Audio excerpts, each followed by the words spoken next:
नमस्कार साथियों, मैं अंकित निषाद आप सबका अपने इस YouTube चैनल के माध्यम से स्वागत करता हूं। पिछली कक्षाओं में हमने बात किया, जो पिछले वीडियो हैं उन सब में हमने बात किया है कि प्रकाश क्या होता है, प्रकाश का परावर्तन क्या होता है, और इसके बाद फिर हमने बात की थी दर्पण क्या होता है और दर्पण के प्रकार क्या होते हैं। एक बार हम फिर से रिकॉल कर लेते हैं, उसके बाद हम आगे की बात करेंगे।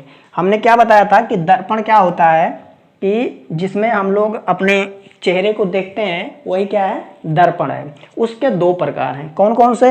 एक होता है समतल दर्पण और एक होता है गोलीय दर्पण। एक होता है समतल दर्पण, एक होता है गोलीय दर्पण। समतल दर्पण क्या है? समतल दर्पण वह दर्पण होता है जिसका परावर्तक सतह, जिस दर्पण का परावर्तक सतह समतल होता है उसको बोला जाता है क्या?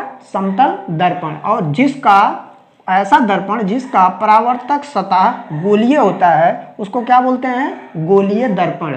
गोलीय दर्पण और समतल दर्पण। फिर हमने बात किया था कि समतल दर्पण से प्रतिबिंब का बनना, ये हम पिछली वीडियो में बात कर चुके थे। इस वीडियो में हम लोग ये बात करेंगे कि गोलीय दर्पण क्या है, ये तो आप लोगों ने जान ही लिया। अब इसके आगे आते हैं कि गोलीय दर्पण भी दो प्रकार का होता है। वो कौन कौन से हैं? अवतल दर्पण और उत्तल दर्पण। अवतल दर्पण और उत्तल दर्पण। लोगों को ये तो पता होता है कि भाई ये अगर ये दर्पण है, क्या है? ये दर्पण है, ये क्या है? गोलीय दर्पण है। ठीक, ये क्या है? गोलीय दर्पण है। इनमें से एक होगा, अगर यहाँ से हम ये यहाँ से कलई कर दें, ठीक, और यहाँ पे, ठीक। अब क्या है, लोगों को ये तो पता होता है या तो ये अवतल होगा या तो ये अवतल होगा, या तो ये उत्तल होगा या तो ये उत्तल होगा। तो इसका निर्धारण कैसे करते हैं? इसका निर्धारण करने के लिए सबसे पहले हम आगे देखने से पहले, निर्धारण करने से पहले हम इस बात को देखते हैं कि अगर हम ये क्या है, एक क्या है, चाप है। ये क्या है? चाप है। इस चाप को अगर हम आगे बढ़ाते हैं तो क्या होगा? ये चाप अगर आगे बढ़ेगा तो क्या, एक गोला बनेगा। ठीक, सेम जैसे ये चाप अगर छोटा चाप है तो छोटा गोला बनेगा, अगर बड़ा चाप है तो क्या होगा? बड़ा गोला बनेगा। ठीक है, छोटा गोला, छोटा चाप है तो छोटा गोला और बड़ा चाप है तो बड़ा गोला। सेम ऐसे अगर हम इस पैटर्न को फॉलो करें, ठीक, जैसे है अगर इसको हम फॉलो करते हैं तो क्या होगा? ये एक गोले का निर्माण करेगा। वैसे अगर इसको हम फॉलो करेंगे तो क्या होगा? ये भी क्या करेगा? एक गोले का निर्माण करेगा। ठीक है, अरे ये गोला बना नहीं है सही से, लेकिन ये बनेगा ही, एक गोला ही। ठीक है, ये भी एक गोले का निर्माण करेगा और ये भी एक गोले का निर्माण करेगा। अब क्या है कि अगर ये गोला बन रहा है तो हम इसका, जैसे हमने समतल दर्पण और गोलीय दर्पण को परिभाषित किया, उसी प्रकार से हम क्या कर सकते हैं? अवतल दर्पण और उत्तल दर्पण को परिभाषित कर सकते हैं। वो कैसे कर सकते हैं? वो ऐसे कर सकते हैं कि जिससे मैंने परावर्तक सतह इसमें बताई, वैसे क्या होता है इसमें भी परावर्तक सतह के हिसाब से हम ये बता सकते हैं कि एक अवतल दर्पण है या उत्तल दर्पण है। ठीक है, तो क्या होता है कि परावर्तक सतह, ये क्या है? ये परावर्तक सतह है, और ये क्या है? ये क्या है? परावर्तक सतह है। दोनों क्या है? परावर्तक सतह। तो यदि परावर्तक सतह, ये क्या है? अगर ये गोला होगा तो ये क्या, केंद्र होगा, और यहां भी क्या होगा? केंद्र होगा। ये क्या होगा? एक गोले का केंद्र होगा, और ये क्या होगा? गोले का केंद्र होगा। ठीक है, यदि परावर्तक सतह, गोलीय दर्पण का परावर्तक सतह यदि केंद्र की साइड है, केंद्र की तरफ है, तो इस प्रकार के दर्पण को अवतल दर्पण बोला जाता है। ठीक है, क्या होता है? यदि परावर्तक सतह केंद्र की साइड है तो इसको बोलते हैं क्या? अवतल दर्पण। इसको क्या बोलते हैं? अवतल दर्पण। और यदि परावर्तक सतह केंद्र से पीछे है, मतलब केंद्र की साइड ना होकर के, जैसे इसमें क्या है? परावर्तक सतह कहाँ है? ये परावर्तक सतह इधर है ना, ये क्या है? ये परावर्तक सतह है, तो ये क्या है? उत्तल दर्पण है। उत्तल दर्पण और अवतल दर्पण की परिभाषा हमने जानी, एक बार फिर से देखते हैं। गोलीय दर्पण के दो प्रकार, एक अवतल दर्पण, एक उत्तल दर्पण। तो उत्तल दर्पण और अवतल दर्पण की परिभाषा कैसे हम डिफाइन कैसे करेंगे? कौन सा उत्तल दर्पण है, कौन सा अवतल दर्पण है? अगर हम इस पैटर्न को, इस चाप को, जैसे ये चाप यहाँ से यहाँ तक है, इस पैटर्न को फॉलो करें तो क्या एक गोला बनेगा। अगर एक गोला बनेगा तो एक केंद्र भी होगा। अगर इसको भी हम फॉलो करते हैं तो क्या होगा, एक यहाँ भी गोला बनेगा और एक केंद्र होगा। ठीक है। अब क्या होता है कि यदि परावर्तक सतह, ये क्या है, ये क्या है, ये परावर्तक सतह है, ये क्या है, परावर्तक सतह है। ठीक। यदि परावर्तक सतह जो है केंद्र के तरफ है, यदि परावर्तक सतह केंद्र की साइड है तो इसको क्या बोलते हैं, ऐसे दर्पण को बोला जाता है अवतल दर्पण। ठीक है। यदि परावर्तक सतह केंद्र की साइड है तो ऐसे दर्पण को क्या बोलते हैं, अवतल दर्पण। ठीक, अवतल दर्पण। और यदि केंद्र की साइड नहीं है, परावर्तक सतह केंद्र की साइड नहीं है, यानी कि केंद्र से बाहर की साइड है परावर्तक सतह, ये क्या है, परावर्तक सतह है। यदि ये केंद्र से बाहर की साइड है तो ऐसे दर्पण को क्या बोलते हैं, उत्तल दर्पण। ठीक है। हमने क्या जाना, अवतल दर्पण और उत्तल दर्पण।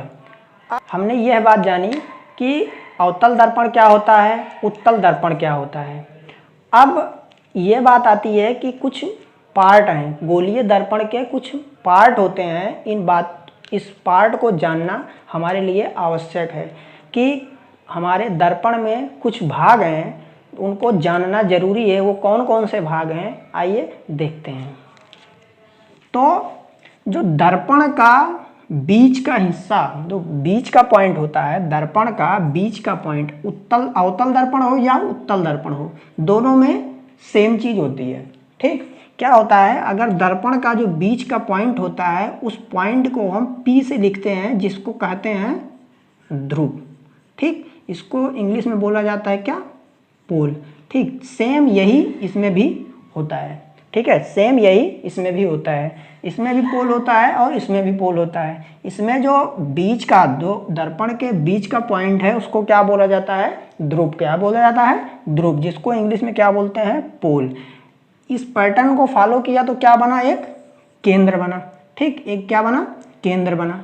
इसको क्या बोलते हैं, वक्रता। एक नाम दिया गया इसको, क्या, वक्रता केंद्र। इसको क्या बोला गया, वक्रता केंद्र, जिसको हम किससे लिखते हैं, C से लिखते हैं। इसको वक्रता केंद्र बोला गया। जैसे यहां वक्रता केंद्र बोला गया वैसे ये केंद्र बना, इसको भी क्या बोला गया, वक्रता केंद्र। ठीक। एक लाइन खींची गई वक्रता केंद्र से, एक इमेजिनरी लाइन खींची गई वक्रता केंद्र से ध्रुव के बीच में एक लाइन खींची गई। इस लाइन को क्या बोला गया, इस लाइन को क्या बोलते हैं, इस लाइन को बोलते हैं मुख्य अक्ष। इस लाइन को क्या बोलते हैं, मुख्य अक्ष। ठीक है। वक्रता केंद्र से और पोल के बीच में एक इमेजिनरी लाइन खींची गई। इस इमेजिनरी लाइन को क्या बोलते हैं, मुख्य अक्ष, प्रिंसिपल एक्सिस। ठीक है। अगर ये क्या होगा, अगर ये केंद्र है तो यहाँ तक की दूरी, यहाँ तक की दूरी क्या होगी, त्रिज्या होगी, त्रिज्या होगी। अगर ये त्रिज्या है तो यहाँ से यहाँ तक की दूरी क्या होगी, ये भी त्रिज्या होगी। यहाँ से यहाँ तक दूरी क्या होगी, त्रिज्या होगी। और यहाँ से यहाँ तक की दूरी क्या होगी, ये भी त्रिज्या होगी। तो इसको क्या बोलते हैं, इसको बोलते हैं वक्रता त्रिज्या। इसको क्या बोलते हैं, वक्रता त्रिज्या। क्या बोलते हैं, वक्रता त्रिज्या। अब क्या होता है, एक आता है फोकस बिंदु। क्या होता है, एक फोकस बिंदु। फोकस बिंदु क्या होता है, जब प्रकाश किरणें आती हैं, जब प्रकाश किरणें आती हैं तो वो परावर्तन के पश्चात एक बिंदु से होके जाती हैं, एक बिंदु से होके जाती हैं। इस बिंदु को क्या बोलते हैं, फोकस। इस बिंदु को क्या बोलते हैं, फोकस। ठीक। ये अवतल दर्पण है। और उत्तल दर्पण के लिए जब ये प्रकाश किरणें आती हैं तो परावर्तन के पश्चात ऐसे जाती हैं, परावर्तन के पश्चात ऐसे जाती हैं और ऐसा लगता है कि ये एक बिंदु से होके निकल रही हैं। वो क्या होता है, एक बिंदु से होके निकल रही हैं, ऐसा लगता है कि एक बिंदु से होके निकल रही हैं, जिसको क्या बोलते हैं, फोकल बोलते हैं। ठीक है। फोकस बिंदु से ध्रुव तक की दूरी को, फोकस बिंदु से ध्रुव तक की दूरी को क्या बोलते हैं? फोकस दूरी। हमने क्या क्या चीजें सीखी? वक्रता केंद्र क्या होता है? वक्रता केंद्र क्या होता है ये जाना। उसके बाद प्रिंसिपल एक्सिस यानी कि मुख्य अक्ष क्या होता है ये जाना। ध्रुव क्या होता है ये जाना, ठीक है। और फोकस दूरी क्या होती है यह जाना। वक्रता त्रिज्या क्या होता है ये जाना। इन सब चीज़ों को जानने के बाद हम आते हैं कि दर्पण द्वारा, उत्तल दर्पण और अवतल दर्पण द्वारा प्रतिबिंब कैसे निर्माण होता है, ठीक है। उसके पहले ये जो प्रतिबिंब का निर्माण है, इसको जानने से पहले कुछ नियम है प्रतिबिंब बनने के, उनको जानना जरूरी है। बिना इनके हम प्रतिबिंब का निर्माण नहीं कर सकते हैं। इसके लिए हमको प्रतिबिंब के बनने के नियम को जानना आवश्यक है। आइए देखते हैं कि वो क्या नियम है। नियम नंबर 1 क्या बोलता है कि प्रकाश किरण यदि मुख्य अक्ष के समांतर है तो परावर्तन के पश्चात फोकस से होकर जाएगी। ये किसमें है? ये अवतल दर्पण में है। ये कौन सा दर्पण है? अवतल दर्पण। ये क्या है? ये मुख्य अक्ष है और ये प्रकाश किरण, ये क्या है? प्रकाश किरण। प्रकाश किरण, प्रकाश किरण यदि मुख्य अक्ष के क्या हो रही है? समांतर जा रही है तो परावर्तन के पश्चात वो कहाँ से जाएगी? फोकस बिंदु से होके जाएगी। ये क्या है? अवतल दर्पण में है। और उत्तल दर्पण में क्या बोलता है? यदि प्रकाश किरण मुख्य अक्ष के समांतर जा रही है तो वो परावर्तन के पश्चात ऐसा लगेगा वो कहाँ से आ रही है? फोकस से होके आ रही है। ये नियम नंबर 1 है। नियम नंबर 2 क्या है? नियम नंबर 2 बोलता है यदि प्रकाश किरण वक्रता केंद्र से जा रही है तो परावर्तन के पश्चात उसी मार्ग से लौट जाएगी। जैसे क्या है? ये क्या है? वक्रता केंद्र है, ये मुख्य अक्ष है, ये क्या है? मुख्य अक्ष, ठीक। ये आ रही कहाँ से? वक्रता केंद्र से। नियम नंबर 2 क्या बोलता है? यदि वक्रता केंद्र से प्रकाश किरण जा रही है तो परावर्तन के पश्चात उसी मार्ग से लौट जाएगी। ये आ रही है, परावर्तन के पश्चात इसी मार्ग से लौट जाएगी बिना विचलित हुए। ये कौन सा दर्पण है? ये अवतल दर्पण की बात हो रही है। ये कौन सा दर्पण है? अवतल दर्पण की बात हो रही है।